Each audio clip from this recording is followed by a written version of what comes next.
Now, I know looks and fashion are all objective things, but I think that many people would find this knife to be a bit of a stunner.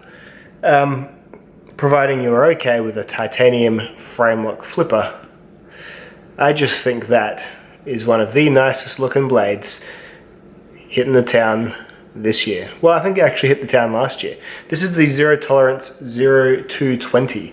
This is designed by Jens Ansel, and he makes knives with sort of fairly distinctive motifs that recur across his work.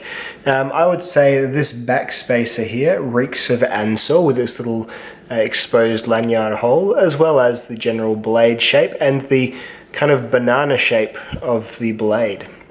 So what you get here is a fairly large S35 VN bladed knife.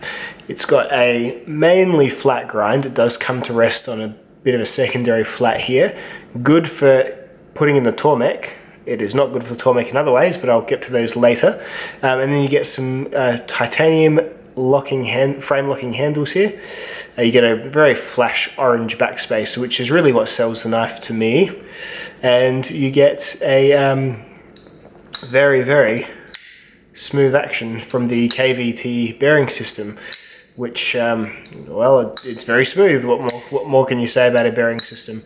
Apart from it is either smooth or not smooth, and this one is terrifically smooth and drop shutty and fantastic. Exactly what you want from a high-end flipping knife. And this one is a high-end flipping knife. You pay a reasonable price for this bad boy. In Australia, I picked this one up for about $300, but as I usually do, I'd sold and bartered and sent off a couple of other knives to pay for it. My collection, I try and keep it static, but it's a pricey knife, especially as it's a S35 VN model rather than, say, an LMAX model or a 204P model, which Zero Tolerance are sort of proliferating a bit these days as well. For the same price, you can, for example, get the new Les George 0920, which is an even bigger knife in CTS 204P, I believe. So yeah, anyway, just food for thought. It is a bit on the pricey side. So let's get into the basic specs. So I'll just talk about the weight first, because it's not a light knife. Get my little scales mirror. So looking at that, it's 177 grams, so that's fairly heavy. That's I'll have to bust out a quick calculation for you, just stand by. So that is 6.2 ounces. So I know people who are bothered by heaviness of knives, that may well rule this one straight out for you. So it's a fair chunk of knife, and the reason for that is it's got fairly thick titanium. The aluminium wouldn't be much, but then it's got a fairly thick blade, and it is just a larger knife dimensionally as well. So let's have a look at that.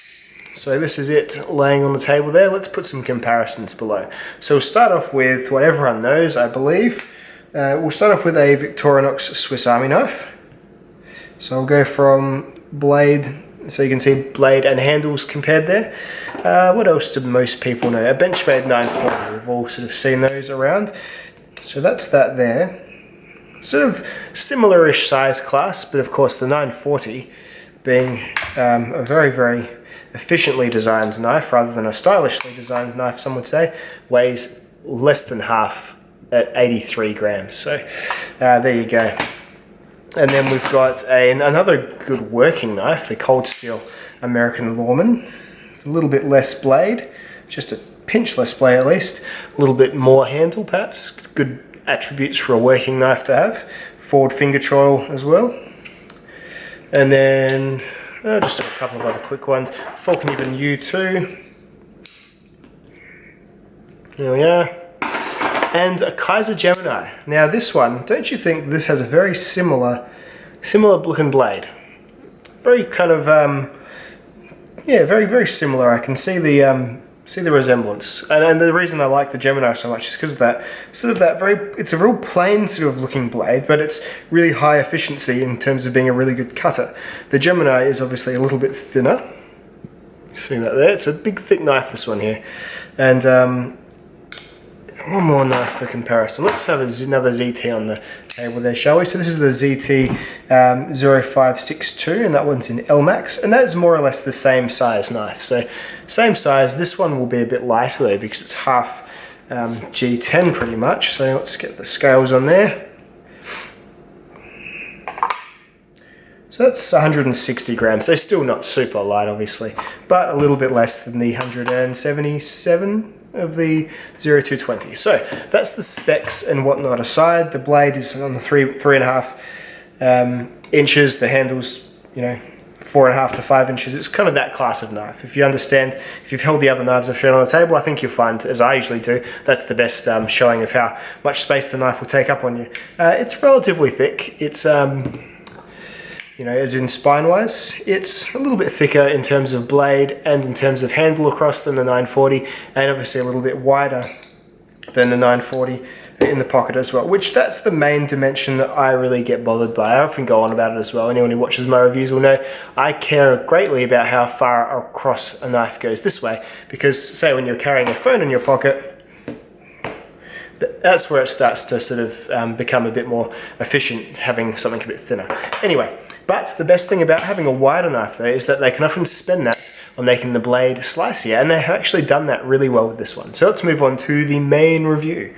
So starting off with the things I like. So I like how they've done the blade grind. It's in S35VN steel, and I can confirm it's in good S35VN steel. So this one did my cut test, and it did 194 passes of the rope, which is definitely up there with other S35VN and other good powder steels. So they've done the heat treat in a way that I like in this one, so that's very, very cool. It's got a nice high flat grind, so it does slice really, really well. It's still a little bit on the thick side, so it'll, if you're doing something really, if you want to cut that apple perfectly, you'd still be rathering to have something like, I don't know, the Spidey Chef, for example, which is an absolute high flat grind and a thinner spine. But yeah, if it's going to do your slicing much better than say your Benchmade 940, for example, because the flat part is only that short rather than, that short. And those couple of millimeters really do make a difference. So yeah, it's a great slicing knife, and it's got good S35VN steel. I like the blade shape. I like this look of blade, and I'm not sure why, but I do. That's great. And the flipper action is excellent too. So good flipper, good blade, cuts really well, and overall this end of the knife I've only a couple of complaints about. The other end of the knife, the handle, well, I'm happy to say I don't have any complaints about it at all. The handle is super ergonomic. It is kind of like that whole, it's slightly cocked down, so it's like a bit like a pistol grip almost, obviously not quite, very subtle, but the way that this drops away is great for both in the hand and also in the pocket. So the handle is really, really well designed.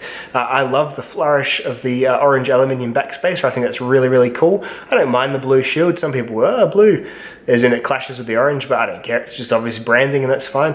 And yeah, it's got a subtle but obviously definitive forward finger finger groove to keep your hands in place to show you how to hold the knife. But if you're, everyone's index finger will fit into that one. Where knives often fall down is when they start to groove here and here. So I know people who don't find this knife particularly comfortable because their fingers don't sit right here and here. Whereas on this one, absolutely fine. Pretty much smooth sailing down here. No worries at all. The lockup is great. It's got all the modern features. So it's got like the I keep calling it striker block, but it's not. It's a over travel stop as well as a lock bar insert. So it's a steel insert, so apparently titanium can stick if you just let the titanium handle do the work. So putting these little steel inserts makes it less lock stick, so when you go like this, there's no friction and no sound or anything like that. And you can change them, I guess, if they get worn. Have you ever heard of that happening? I haven't, but there you go. One of those things. So the lockup's really good, really precise, very, very nicely done as well. So I love the look and the how it feels in hand. I did my cut test with it. I got a cramp in this hand from feeding the rope. I could have done twice as much with the knife. It is really, really comfortable, repetitive using knife. So often these really good looking knives, the handle isn't so great under repetitive use. I don't really have an example on the table here because I generally don't stick with unergonomic knives. But yeah, some knives, they look really good, but then when you have them in hand, I find this one is really comfortable repetitive use because it fits me luckily, but this would be an example of that if you didn't quite fit these grooves. Anyway, this one, just fine, just great. Love it. It's really good in pocket too. So ZT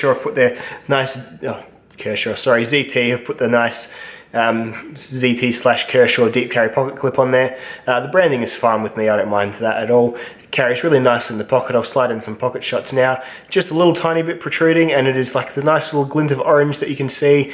And yeah, it's like a small bit. Seeing as how big the knife kind of teardrops down, it's really nice and subtle up here for being able to A, not protrude a huge like wad of area this thick out of your pocket, and B, carrying quite well in the pocket. So the clip steers this knife to nuzzle like towards the front of your pants, or towards the back of your pants rather. Sorry, I just had to put the knife in. So yeah, if you're towards your bum, so it points the knife towards your bum, and so your other stuff has like this flat surface to rest up against. And that works just fine in my pocket. It works really, really well. So it kind of gives the illusion that the knife is only about that thin, because it is only about that thin to this point. So good design, and I really, really like that as well. So overall, there are so many good things about this knife, but I'd be remiss to not speak about the thing that I don't like, and that is this area of the knife here. So they've gone and frustratingly recurved it ever so slightly. There's a great knife gripe that my buddy Nick did in his knife gripe series about this. If you're going to recurve, make it so it helps cutting, otherwise just don't do it. Because what they've done here, they've made it difficult for me to use my Tormek on it. Because really, from here, look there, that's pretty much, that's a straight manageable edge. But it's just this last little curve goes down and up like that, and it seems so small. So, but you know what's going to happen? This part is just never going to get sharpened from me. And I know it doesn't actually matter, but when I use my Tormek, it's just not going to happen. So my options are to either use my work sharp, which is a completely fine, viable option. In fact, it's wearing a work sharp edge now from its tests. Very, very sharp edge, no problems. But if you do like to stone sharpen or use angled sharpeners, that's just going to cause you a slight bit of annoyance, and I'm not the biggest fan.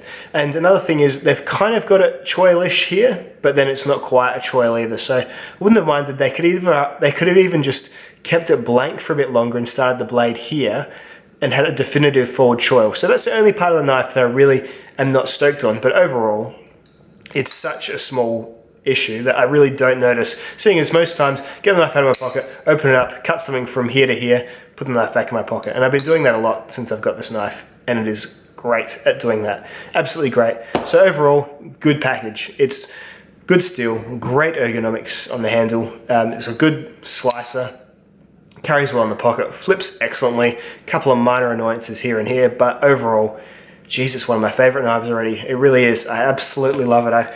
I like this, but I love this a whole lot more. You know, I like my Benchmade 940. I probably don't love it as much as this. I probably don't love it as much as my Spidey Chef just yet. Just something cool about that knife that's hard to put into words, but that I just do love. But it's definitely in Kaiser Gemini territory of blades that I just think are awesome EDCs that I wholeheartedly recommend if you can bring yourself to pay that fair premium price, because there is one. US made product, exceptionally well put together, good steel, good package, $300 Australian. You know, you do that math, and if it works for you, then you can have a pretty good safe buy in this knife, I think. Alright dudes, thanks for watching, and I'll see you in the next video. Bye now.